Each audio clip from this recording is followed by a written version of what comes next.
Thanks everyone for coming. I'll relax in a second. We're here to talk about Uniqlo. The title is 45 Days to Open. So I'll talk through the process of our journey, taking us through how we opened Uniqlo in very high pressure environments. So 45 days to open. For context, the contract got signed and the builders arrived on site in February 2022. The builder was on site for 4.5 months. There was an overrun. We came on site 42 days till the end. We came in 7.5 months later when the project had already started. This presentation is going to be about how we got through the last 45 days of this project.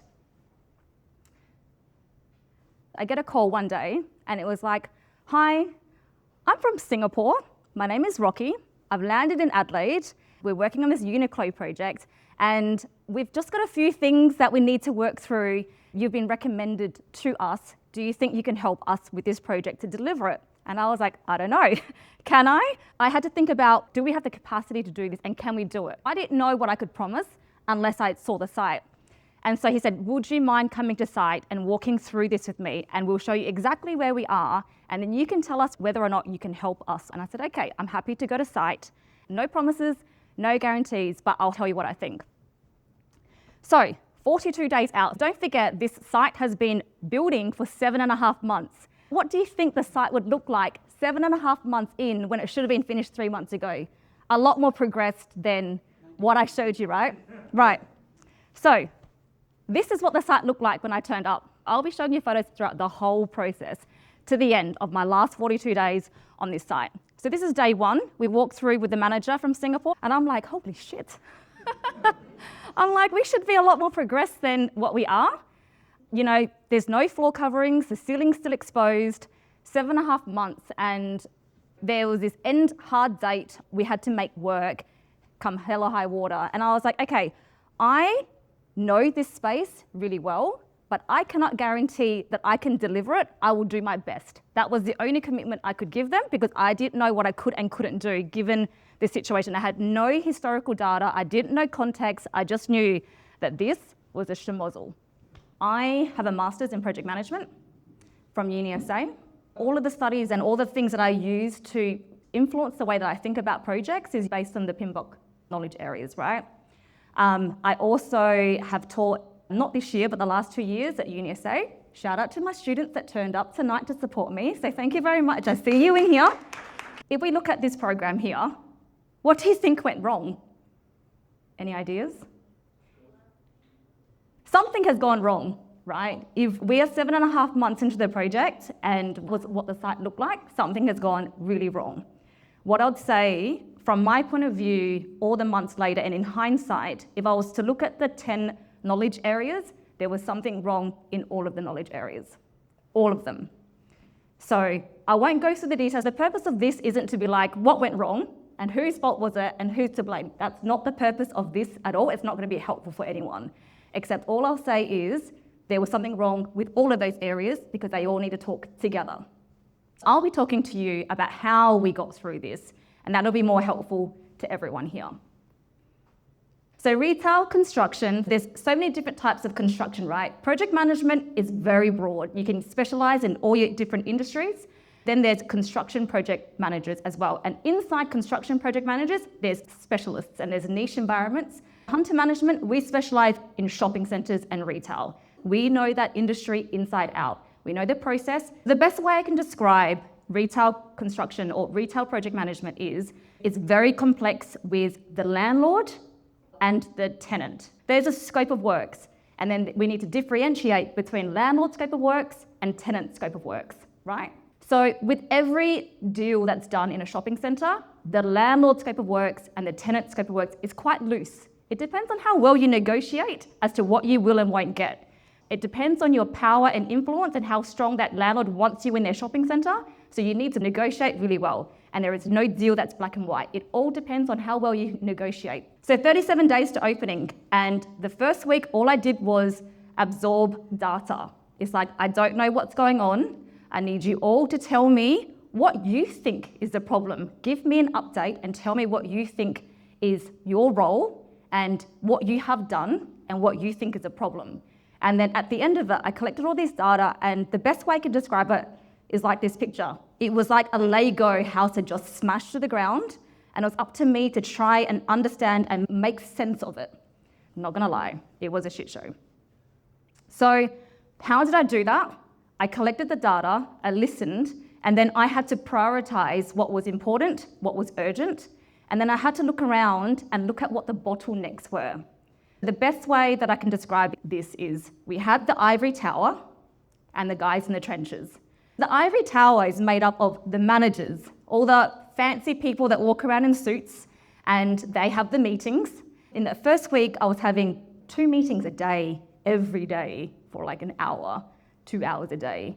The best way I can explain it is that these guys were just highly stressed. They didn't know what to do, and so they did what they knew best, which was to call a meeting. So every day we'd have this spreadsheet and we'd talk about the same thing, and then 6 hours later we'd have the same spreadsheet, and it's like, okay, what's the update on this? That was the best way they could control the situation, because they could see that it was a train wreck and we were going to hit something very soon.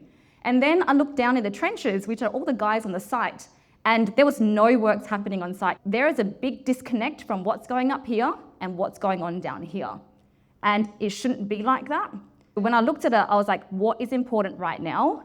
I need to move the site, because if nothing is happening on site, there's nothing building, and we need to build something to get to the end date, right?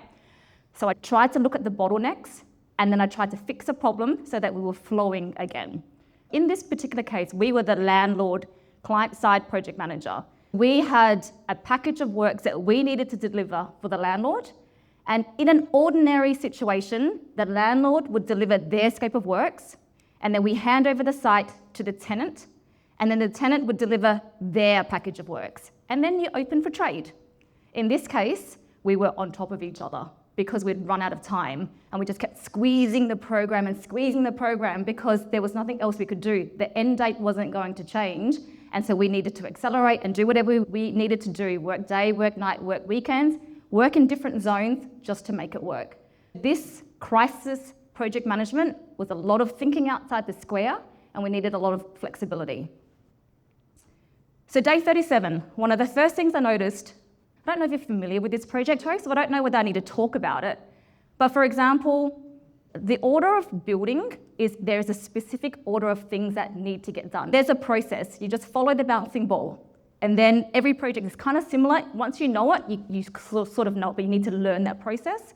In this photo, if I can just explain, the floor hasn't been laid, the ceiling frame is up. And so what you can see is the frame is up, the mechanical ducting, which mechanical is a fancy word for air conditioning. So air conditioning ducts have been run, the electrical cabling has been run for lights. Because I know this space really well, I knew the bottleneck was that there's no fire sprinklers that were run to the ceiling. And until that fire sprinkler works is done, you can't close up the ceiling. So it's stuck, right? We all following? So one of the first things I noticed was for me to be able to get the site moving, I needed to get fire contractors on site to do their part so that the process could continue on. So one of the stakeholders said to me, they've contacted 12 fire contractors and they could not get anyone on site. And they said the earliest they could get someone else on site was in another 3 weeks' time. So I was like, that doesn't make sense to me. I didn't know that there were 12 fire contractors that do commercial retail in Adelaide. So once you know your stuff and you know your industry, you know turnaround times, you know the contractors on site, you start knowing what sounds right and what doesn't sound right. So part of my role was to try and understand the quality of information coming through and question it. Because you don't just accept information that comes through. Part of your job as a project manager is to be able to question the data and then push back and say, that doesn't make sense to me. But I'm the new kid on the block. So I was like, I'm everyone's friend. I know nothing. Just tell me what you know, and then I'll try and fix it. So I was just collecting data. So I was like, leave this with me. I'll see what I can do. I made one phone call, and I had 5 contractors on site in 3 days. How did I make that happen? So this is my first how I delivered the Uniqlo project. When I say I, it's like Jay and I, we're part of a team. How did I deliver this project? I had really good relationships with everyone I talked to. Adelaide is so small, the industry is so small, everyone knows everyone, and it pays to be a really nice, friendly person that's respectful. I have built and built layers upon layers and layers of connections with everyone that I meet. Because yeah, you can be an asshole, but it's not going to get you very far, and there's no need to be an asshole. So one of the things that I do is I build really good connections with everyone I work with. They don't have to answer my phone call. They don't have to be on this project because I'm running towards a fire. I decided that I was going to do that. I'm bringing you all with me too, because we're part of the same team. Even if you don't know that, if I call you and I'm like, hey, it's Thanh, how you going? They're like, hey, what's up? I'm like, so I've just signed up onto this project and I need your help. You just ask these questions. This is literally what I did. This is an answer to this huge project that made headlines. All I did was pick up the phone and say, hi, how you going? I need your help. Can you get some contractors on site? There is a problem and I need your help. I give them their moment to reshuffle their resources, and because of their relationship with me, they did it for the team, because I've built this relationship with them over many, many years. All starts at one point. So when you guys are going out into the industry, be nice to everyone, be genuinely nice. There are people that are just nice, but everything I do is from being authentic. So be genuinely nice. Be interested, have eye contact, listen, be respectful, get to know the people that you're working with, because at the end of the day, we're all humans, right? I'm big on human connection. These guys turn up on site 3 days later, and we start fixing the bottleneck. We fix the problem, and the site is starting to flow again. Essentially, all the problems we had on site, we just identified all the bottlenecks, and bit by bit, we just kept it flowing again in the right direction. So that was one example. The next, how did I get this done? We all know the golden triangle, don't we? Scope, time, and cost. So one of the things that I needed to understand is, what is the scope? What are we working from here? Because there are so many versions. When I'm talking to you guys up here, you're thinking I'm delivering this. And when I'm talking to these guys down here, you're not talking the same language. So something has gone really wrong that we don't even know what sheet we're singing from here, guys. Let's just get this line in the sand, and we all need to get a really good understanding of what we are here to deliver. That is the Bible of all projects. You need to get that clear. I don't work on any projects until the scope is locked down. Even if my clients tell me to give a time and a cost, I'll be like, no, I don't care. You work out your scope first, and then I'll give you all the other data. Because from the scope is where everything comes from. What I needed to do was very quickly work out what the scope was, and make it clear from everyone, from top to bottom, that this is what we're working to. And then from there, we got clarity. There was so much more clearer communication. There was more transparency, because there was no deviation from this. And if there was a deviation, we all knew about it. So the second, how did we get this over the line? First one is building relationships. And that wasn't just the Uniqlo project, that is just your everyday. Build really good relationships and have really good teams around you. The second one is get that scope really crystal clear and in everyone's mind. Day 33. We're 1 month out from delivering the project. Do we know where this is, guys, in the tenancy? Yeah, that's where the stairs are. What are we pointing to here? Any idea? Oh, the lift, yeah. There was a lift that needed to be installed to get prams or people in wheelchairs to go from one level to the other. We're 30 days out and we don't even have that under control. It's like, do we know whether it's been ordered? Do we have everything that we need to do to get the techs installed to site? Do we have the area prepared and ready for the lift to be installed? 33 days out, we didn't. So I was just like, oh my goodness. I'm just giving you guys examples of what we met on the site. This is a very big tenancy, right? You guys understand how big Uniqlo is? Ceilings, once we got the fire sprinklers installed, can you see the next thing that happened is that the ceiling started to get installed, because it follows a pattern, there's a process. The ceiling gets installed, then we can paint the ceilings, then we can paint the walls, then we can put the floor down, then we can put the shelves on, and so on. So we're moving. This is great, but this is what it looked like 33 days out from opening. I had a conference to go to with my team. They're right here. One's here, and one used to be part of my team, but she's here to support me tonight. So what I want to say is, I am here. Part of my podcast is, I'm talking about project management, but on the more holistic view is, I want to talk about how to live a good life. And one of the things that a lot of people do is we're so focused on our project, or we're so focused on our career, we're so focused on the thing, and we forget to live our life. And so I could have easily cancelled our conference or not gone to Sydney with our team, But I still chose to do the Uniqlo project and do this.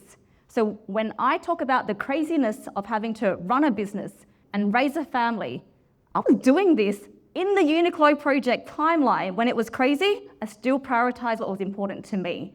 And what was important to me was building a really good team culture and us going interstate to learn and to spend time together as a team. It is really important to create really good team culture amongst your peoples, and it's not done enough. So I'm saying that to all of you guys here because you guys might be future managers, and I want you guys to remember this. Build this within your teams as well. 27 days out, ceilings are being installed, and the front of the shop still looks like a schmozzle. No one knew what to do to fix this problem. So whilst we're moving through, things are still really complicated and we don't have the answers to what is happening in the front. That was a really complex part of the fit out. And so what did we do to work that out? I was like, every project has a scope and we have to tick all of these things off. And even one thing or two things are not ticked off, you haven't hit your scope. And if it's not a problem today, it's a problem tomorrow. So what's the best thing you can do? Just bring it out to the table. Let's talk about it. Let's just expose the risk or expose the problem because we have to fix it anyway. So I might as well bring it in as soon as I can. We can open it up and we can talk about it. So I'm like, what is the problem here? Because I don't know. Tell me what you think the problem is. I was very transparent in talking to all of the stakeholders. Who is who in the zoo? Who has power and influence? Who is making noise and they're not helpful? So we have to discern, when you're working through your projects, who are the movers and shakers of this? Okay, let's just call a meeting. Call a site meeting and bring everyone here and let's talk. Let's eyeball everyone here. What do you think this problem is? What is the bottleneck? Talk about it and then let's try and problem solve this together. I might not have the answers, but collectively, if I've got 5 of you here that know this project and you're the engineer and you're the private certifier and you're the architect and you're the builder, surely between us we can work this out, right? Part of the way that I do things, I'm very direct. I think you can kind of get that from my personality. I'm like, tell me what the problem is. Tell me what you think the problem is. And then I'll say, okay, how do we fix this? And then I'll make sure that I get all of you on the hook. I need your buy-in because I need you to care about this project. I don't want you to go back to your office and then forget about this for another 3 days. I need you to care about this yesterday. And so for me to move this project on, part of what I do is I bring all the stakeholders that are important to the table and I make sure they get on the hook. Be accountable for your part of the project because when you don't do your thing, you let the whole team down. You let the whole project down. So you're only as good as your weakest link. I make sure that I build really good connections and I'll be like, so, Jay, what are you doing when you get back to the office today? And when am I going to get it by? Tonight? Great, thank you very much. I had engineers that I couldn't contact. And a lot of the engineering companies know me. They know my style. I don't let things go. I'm very polite, but I'm very persistent. So I'll say, can we have a meeting? And if I can't get in touch with you, I'll call the other engineer that works in your company. I'm like, I tried calling so-and-so, but I can't find him. Do you know where he is? Oh yeah, he's just standing around, sitting at the table across the road from me. I'm like, can you just go tap him on the shoulder? I need to talk to him. So they'll go over and they'll talk to him. And they'll be like, hey, how you going? I know you're having a lunch break. I've just got a little bit of a problem on site. Can you come meet me? And they're like, sure. I'm like, can you come meet me now? And they're like, okay, I'll be there in half an hour. So be persistent. You don't have to be rude, but you have to care. And so if you show personality and you're willing to go the whole way with the project, you'll find that others will come along if you show the same effort and dedication as well. So bring people onto the journey, humanize it, because it's so easy to sit behind your screen, send a text message, leave a voicemail, tick, I've done that, I'm waiting for someone to get back to me. That's not my style. And then you get them on the hook. That's how it got done, just by being persistent. Okay, I still took the time off to spend time with my family. It was sports day, and the train was coming very close to us, but I still took the time off to spend time, and they're right here. They're here tonight, my kids, Jasmine and Ariel. I think it's really important, no matter what you're doing in life, to spend time with your family or spend quality time with your loved ones. My whole business is run on that philosophy. It's not just projects, it's not just your career, it's a balance of everything. When people are like, how did you do all of these things? I just did it and I balanced it all. And yes, there was a train wreck coming, but I still prioritized the things that were important to me. And my kids are really important to me. No one is gonna remember me when I'm 80 years old that I delivered the Uniqlo project, but my kids will remember that I turned up for sports day. I think that's really important. So you budding project managers and people that are running organisations in high places, encourage that because it's really important.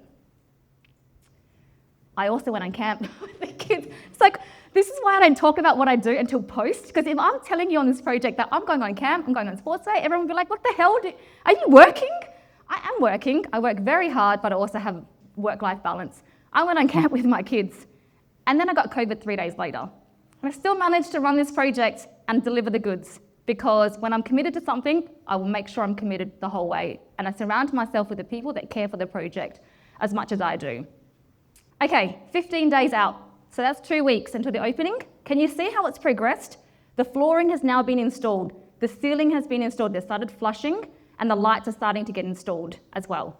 So can everyone see the progress from day one, 42 days out until 15 days?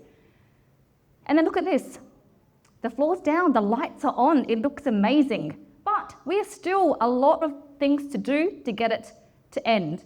So what we did was the landlord had to finish their package of works.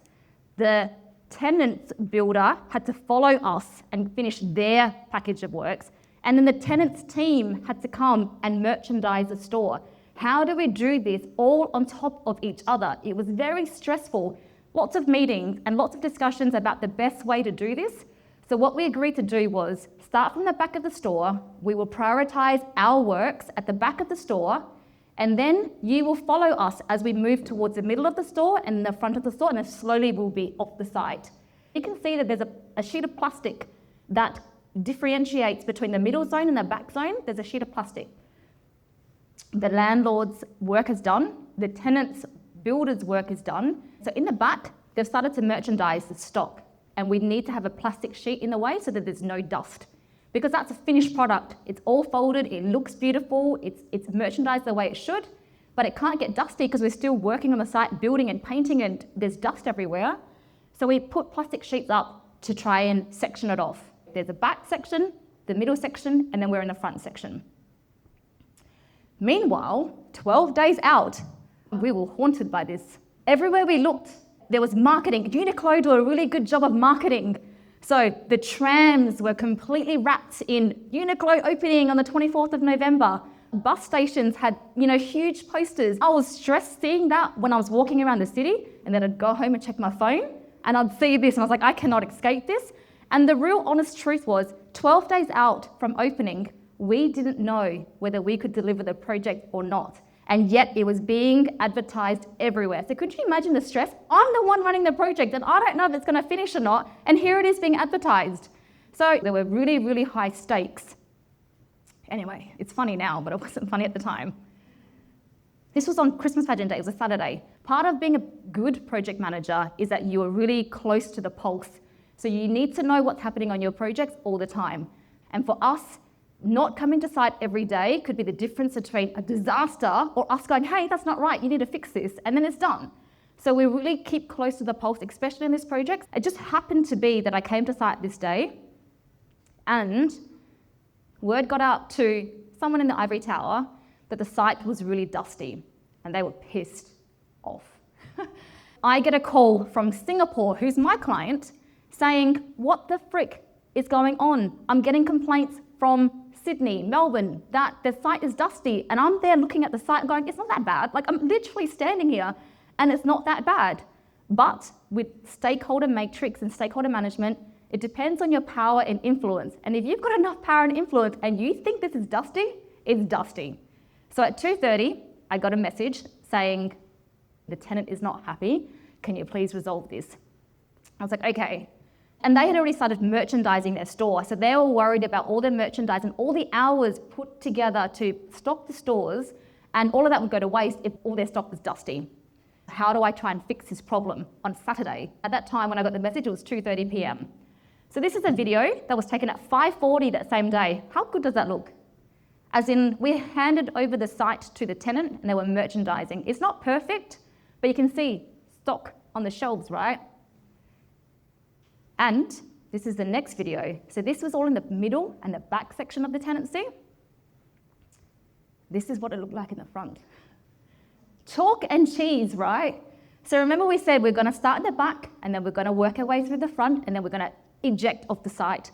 This is what it looked like. Same site, same day. How good did it look in the middle and the back section? And then look at what it was in the front. It was still a schmozzle. And if you look in the video, that lift, that box that you can see, that crate in the middle of the floor, that's the lift. It finally arrived, but it was still in plastic and in a crate in the middle of the floor, not yet being installed. So could you imagine? We were 11 days out from opening and the lift wasn't installed yet. So quite stressful. How did I fix it? I called a cleaning crew. Who do you call on a Saturday at 2:30 to try and appease and keep the project going? My crew. My crew is whoever is willing to clean with me, and we just roll up our sleeves and get it done. This was at 6 o'clock. We're cleaning all the shelves.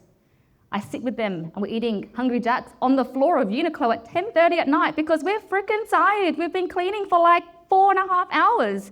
But my crew is made up of Jay, part of my team, someone that he managed to find, and my best friend who actually runs her own business and didn't need to be there cleaning with me. But when you have really good relationships with people, they will do whatever they can to help you. So think outside the square, everyone. And this is a very extreme case of project management and case study, but the attitude is do what needs to be done to get the job over the line, because it's not every day that you have to experience this. And it ended up being one of our greatest projects. 11 o'clock, those guys in the front, they're qualified tradesmen. And I had to ring up their boss and I'm like, hey, can I borrow your guys? I need them to clean for me tonight. And he was like, no problems at all. They came, no problems, it doesn't matter. Just ask the question. The worst they'll say is no, then I'll go find someone else. But they can say yes. And then as a team, we'll make it work. And we absolutely made it work. Because why? Relationships is really important. Respectful, kind, caring, showing up with heart. This is how the project got delivered. 3 days out from opening, we pretty much spat out of the shop. All of the front entrance has all been done. And we've just got tools and materials in the front of the shop that we just have to finish up all the cosmetic works. We're going towards the end now. This is the countdown. 22 hours before the store opening, we have a huge water leak. And it's like, oh my goodness, how is this happening? All the stock, the floor, the ceiling, the lights, what are we doing? I don't even know how it happened, but you have the people around you that will help you fix the problem. So it's not panic stations. In project management, you need to have a really good head for stress. And so when things like this happen, it's like, it's okay. Who do we need to call? What do we need to do to fix this? That is our role as a project manager. We don't need to always have the answer, but we need to know where to get the answer and how to fix the problem, right? 15 hours, Uniqlo decided to have a pre-event. We have not finished the site. We are still working on the shop front. 15 hours. And they have a VIP night. And they have DJs and special important people coming through. And it had to be hoarded off. If you can see, there's curtains and hoarding and sections off because we were still working in the front of the shop. And you're an important stakeholder. If you want to throw a VIP event, we will oblige. I wouldn't say happily oblige, but we oblige, right? So VIP event. Jay and I are sitting in the boardroom upstairs, so tired because we started work at 7 o'clock that morning. And now it's, I don't know what time it was, 6 p.m., 7 p.m, we hadn't gone home. But we needed to be there because we still had work to do. And so we're in the boardroom going, hurry up. Because we were just in that go, go, go. We weren't panicked, it was very calm, but we still had a lot of work to do. As soon as the party was over, I called in my troops. These troops are the same troops that cleaned up the shop on Pageant Day. The business owner and this one here. They're cleaning the shop at the front. And we had a crew, the guys on the scissor lift as well, same tradies that were my cleaners a week before, going, I know you helped me last week, but I need you to help me again this week. Please come and help me. They could say no, but they actually said yes. It was great. So as a team, we worked together 14 hours to count down till they open. We're on the scissor lift, scrubbing the shop front. And this is the important stakeholders. This is Uniqlo. And they're flown in from interstate, and also the centre manager of the Myer Centre, staying back with us. I really respect and value when we're in it, we're all in it together. We are in the trenches together. So I always value people that want to come with us on the journey. When I'm cleaning the store, I don't expect the cleaners to clean the store while we're in a high-stress environment. I will pick up the broom and I'll be sweeping and mopping with you. We're all in this together. And if you can role model that, You will form deeper bonds with your team because it's not just saying things, you're doing it as well, and you go so much deeper. Go through the mud with your crew. It's amazing. Midnight. We are so tired, it's so cold, there's still so much work to do. So we go up to the centre management office just for like a 15-minute break because it's cold and we're tired. Midnight, 10 hours to go. These guys, 9 hours to go. Decided to take a happy snaps because some of them are leaving now and I wanted to thank them. And I'm big on taking photos because everyone's just like, you're always the one taking photos. But these photos come in and they're so valuable and they're part of making memories, you know, people's human connection, relationships, memories. They're all part of the human experience. That's more important than delivering the Uniqlo project to me. 4 a.m., 6 hours to go. We are still on site. We are still trying to deliver the project. We're still cleaning, we still have trades on site. We've let the rest of the team go and bare bones team, we're still here. Go. 7 a.m., 3 hours to opening. This is when we leave site. When the cleaning crew came through to give its final scrub, the entrance looks amazing. So, Jay goes home, I go home. 1 hour later, I'm back on site because I needed to be there because it's the grand opening. Everything they worked to was to get to this date, right? So 8 o'clock, there are already people lining up to get into this store. At 8 o'clock in the morning, 2 hours till opening. And then in an hour or so, you'll see that the line goes all the way down to the mall's balls. That is how crazy it was that day. It was crazy. 9:50, this is everything that we work towards.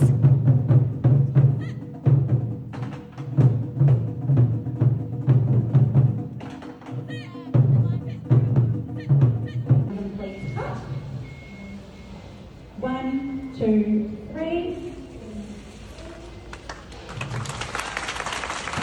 And now declare Uniqlo Adelaide open.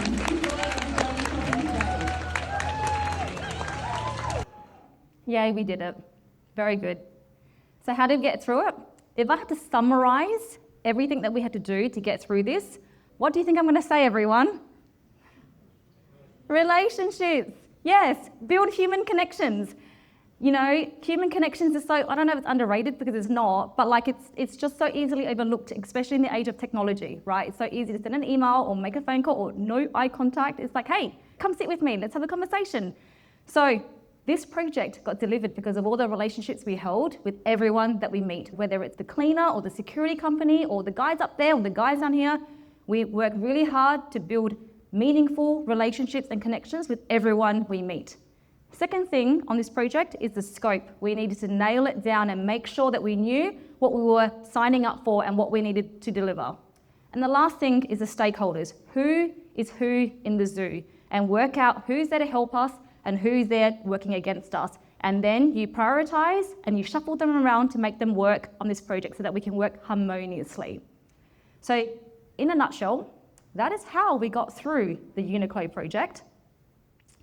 And I'll finish with a couple more slides. What does project success look like? Well, in terms of this project, time was already off the Richter scale. So that was the budget in this case.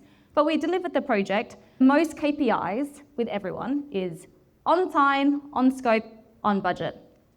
My personal KPI, always, and it's what I measure my projects on, is at the end of the day, if I call you, will you look at the phone and pick up the call or mute? That is my personal KPI. It is really important to me that I build really meaningful connections, not at the expense of anyone on our projects, right? And so I want to know that you want to still have coffee with me and that we can still break bread together. That is a really important KPI that I feel sometimes is more important than these KPIs because they're so unemotional and unhuman-like. And at the end of the day, we're all humans, right? So there's no need to kick people, and there's no need to like trot on other people, and there's no need to whip because you can still make things happen in 42 days by being really nice and being really genuinely real. What I'd say is great projects don't make the headlines. They shouldn't make the headlines. It wasn't good that we got all the credit that we delivered this project at the expense of, you know, all these problems that happen.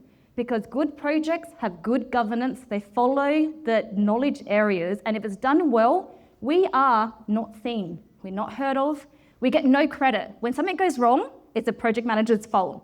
And when it goes well, who's the project manager? It's the builder, it's the architect, it's everyone else. We're used to that, and that's okay. Great project managers should not make the headlines. We should be in the back seat, everything's ticking along. Our greatest compliment on this is that this project was done in 2022, and that was the ground floor project. And in 2025, so last year, Uniqlo then expanded to level 1. And by all accounts, the scope of works for level 1 was a lot more complex. We needed to pull out the old Rebel Sports escalators from the site.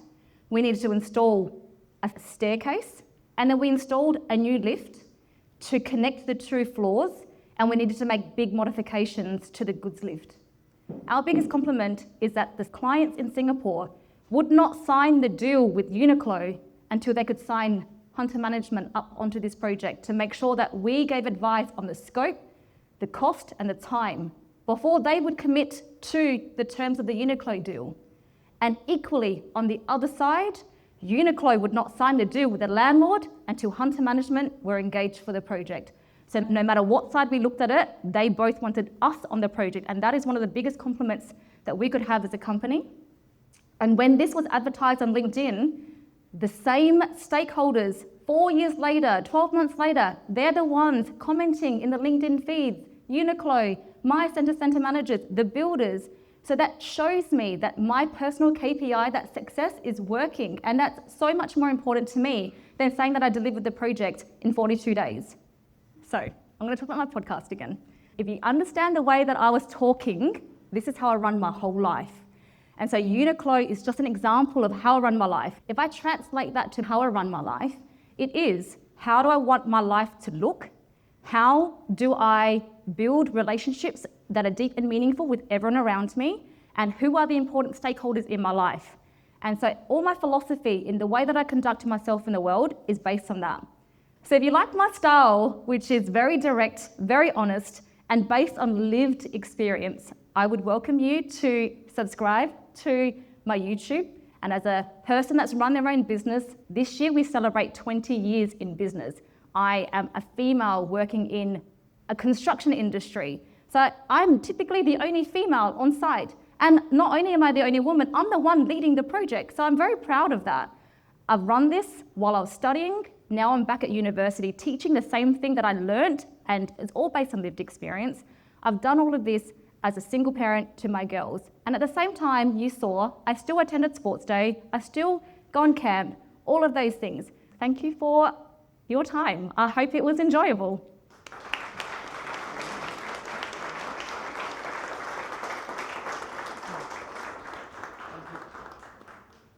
We have a few minutes for Q&A. So, if you're interested, put your hands up. So let's start with David.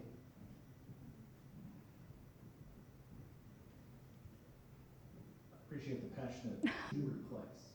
Somebody was magically working beforehand and something happened. Mm-hmm. What happened to them, and they still have a badge? I don't need the microphone, I've got a really loud voice. So there was another client-side project manager on site, and you know that when the original practical completion for the landlord works wasn't met, the 3-month overrun from Singapore, they didn't know what to do. And so they were looking around going, what can we do? Can we stay with these guys? We've already invested 4.5 months with these guys, 5.5 months, 6.5 months. The clients were quickly losing faith in that. So what happened was the client-side project manager that was on the site got terminated, and we replaced them. It was a very hard decision for the client. It doesn't happen in Adelaide. It doesn't happen, honestly. My company is made up of 2 at the moment. We run really big projects in Adelaide. We're strong but mighty. What we do is we get everyone else to work with us. We ask the right questions. So as a project manager, you have to have a really good head for stress, but you also need to be very comfortable with uncomfortable conversations and discussions. So you need to be able to call people out. You need to be able to push back. You need to question things. And so we would have the builders, because we're the client-side project managers. It's not our job to procure. It's our job to ask the question, has it been procured?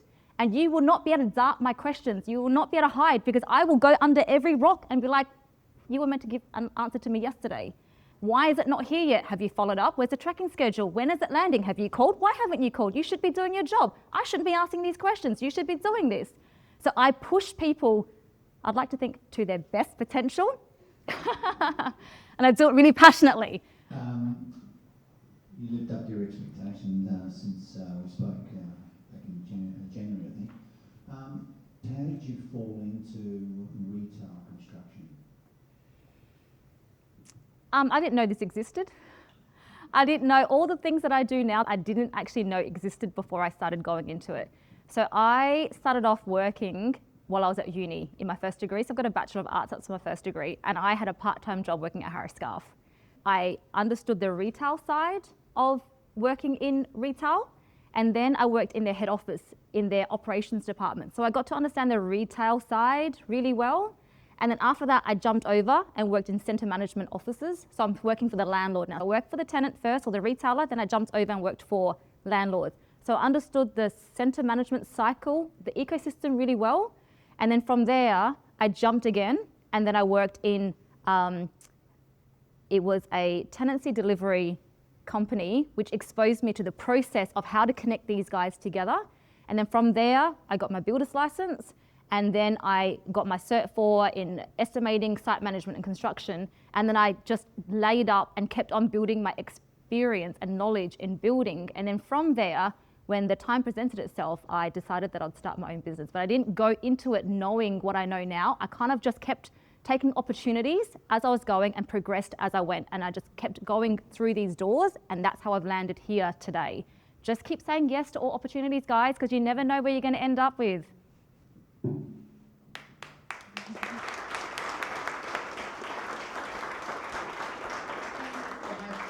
Welcome.